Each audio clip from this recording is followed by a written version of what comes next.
Welcome to this episode of our podcast entitled Soft Skills for Leadership Success. I am your host, Elizabeth Galit, and joining us today is Mr. Allan Chia, one of the trainers and a program developer at Training Vision Institute. Good morning, Mr. Chia. We are delighted to have you for this interview. Can you tell us more about yourself? Okay, my name is Allan Chia, and I'm a positive psychology practitioner. I have a Master of Science in Applied Positive Psychology in the area of leadership and organizational psychology. I'm also an associate trainer and a lecturer with Training Vision Institute since 2009. And I have more than 20 years of corporate experience in the field of pharmaceutical infrastructure building as well as fast-moving consumer goods. I have held appointments such as regional marketing manager, group general manager, and managing director. Yes.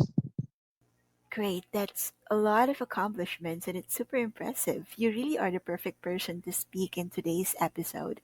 So, to start, let me ask you what you think about leadership. Do you think it's considered a soft skill? And do you think everyone has the ability to become a leader? In my opinion, leadership is absolutely related to soft skills.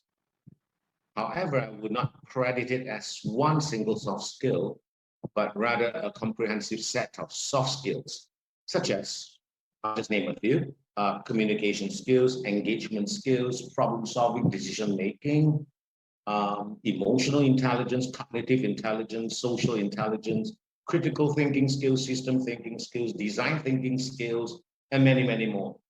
So if we were to look at the breakdown, it is then apparent and obvious to say that all these soft skills can be learned and they are absolutely transferable.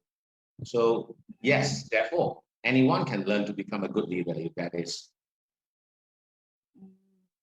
I see. So, yeah, well, that's good to know. If everyone can be a leader, then yeah. Indeed, Well, indeed, yes.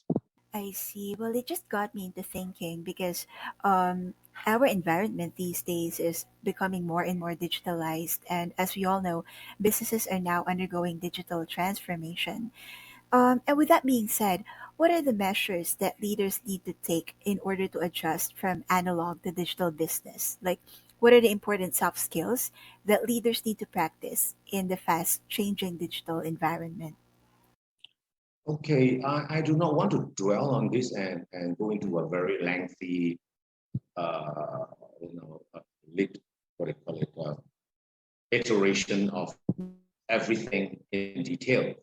But I think the most critical part is for a leader to be able to lead this change from analog to digital businesses, the leader must first himself be able to adapt and embrace the change and believe in the change.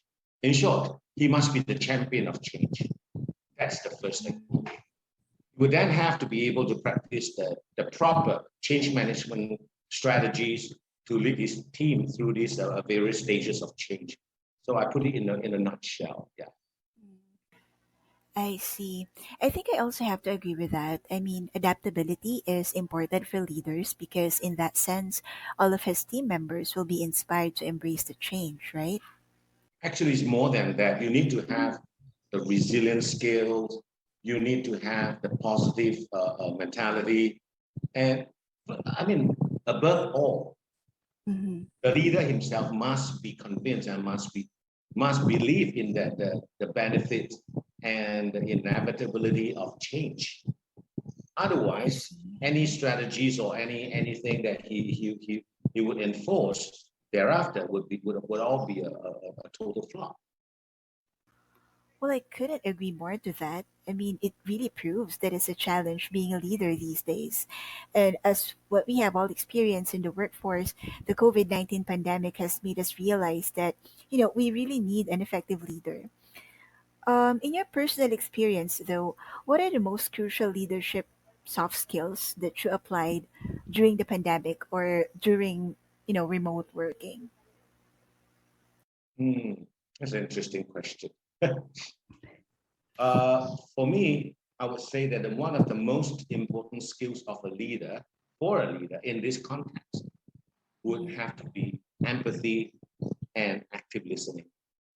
Apart from that, Mhm. he needs the skills to help his team to realign the goals, their goals, to that of the organization. This skill is equally critical. But I think above all this, the leader must be able to build trust for both ways, which I believe is quintessential in this particular context. I see. Because yeah, there are a lot, like a lot of my friends are working remotely right now, and yeah, they are actually having a hard time adjusting, even if it has been a year. And I feel like being employed in this kind of setup is really, it's really crucial as well, that the leaders or my boss would understand the situation. So yeah. I think it works both ways. Mm-hmm. Many leaders also complain that the team members are complaining and moaning and groaning every day about where they're going, what they're doing, and they're feeling the fatigue.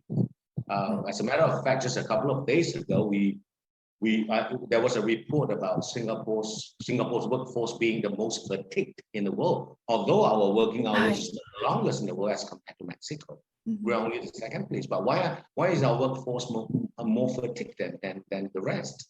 I think one of the reasons, I'm not saying that this is the only reason. There are many variables at play, but one of the most critical variables, I think, as a positive psychologist, is that people lose the sense of direction and the sense of purpose.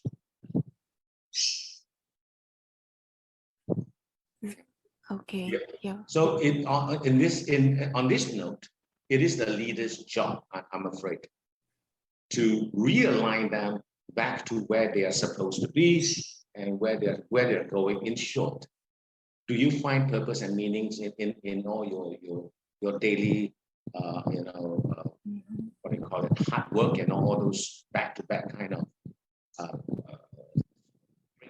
breakneck speed kind of work. So of all these hustles and tussles, there must be a reason, there must be a meaning, there must be a purpose. So the leaders, if you do not guide them or if you do not point them to the right direction and realign all these things, then I think the entire team will fall apart. So all those symptoms that you talked about, like fatigue or they're feeling kind of lost or whatever, is understandable.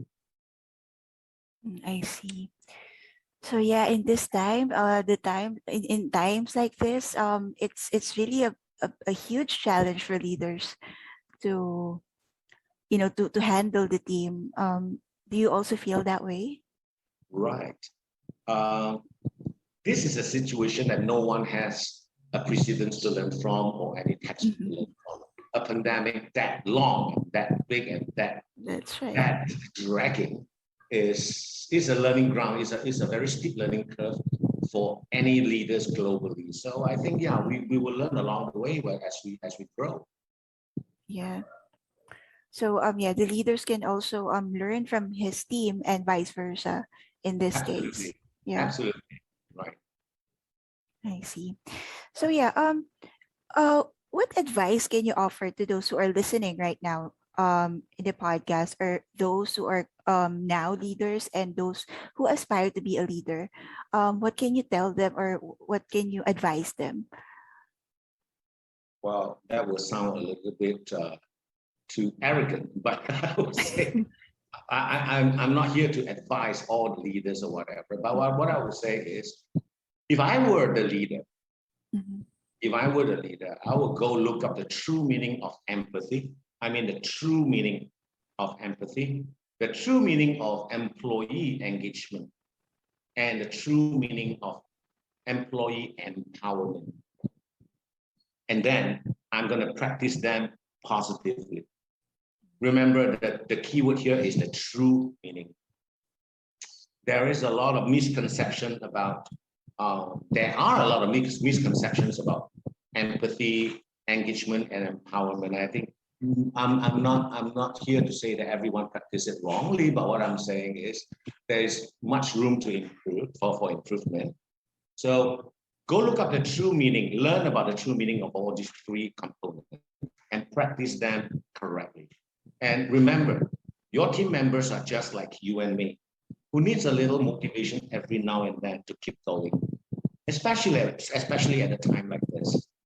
And also remember, it is your team who makes a leader who you are. So it is therefore crucial to lead your team rather than manage them. Mm. And when your team wins, you win. Okay. I don't know what to say. Honestly, that's just so beautiful, Alan. Like if all leaders have a mindset like yours, then employees everywhere won't be too fatigued and will be very happy. I'm sure of that. I certainly Yeah. hope so. I certainly hope so. Yes. Yes. Let's wish for a better tomorrow, huh? Yes, let's do that. Yes. Yeah, thank you so much for the time that you shared with us.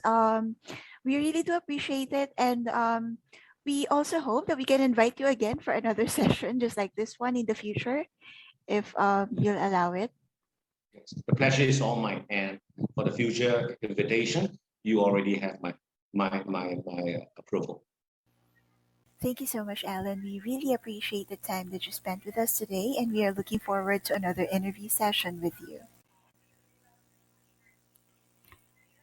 And that concludes our interview session. Again, that was Mr. Allan Chia, one of the trainers and a program developer at Training Vision Institute. We do hope that you learned something as he gave us an informative and a beautiful insight on what it takes to be a leader in the digital age. Again, I am your host, Elizabeth. Thank you so much for listening, and we hope to see you all again in our next session. Have a great day ahead.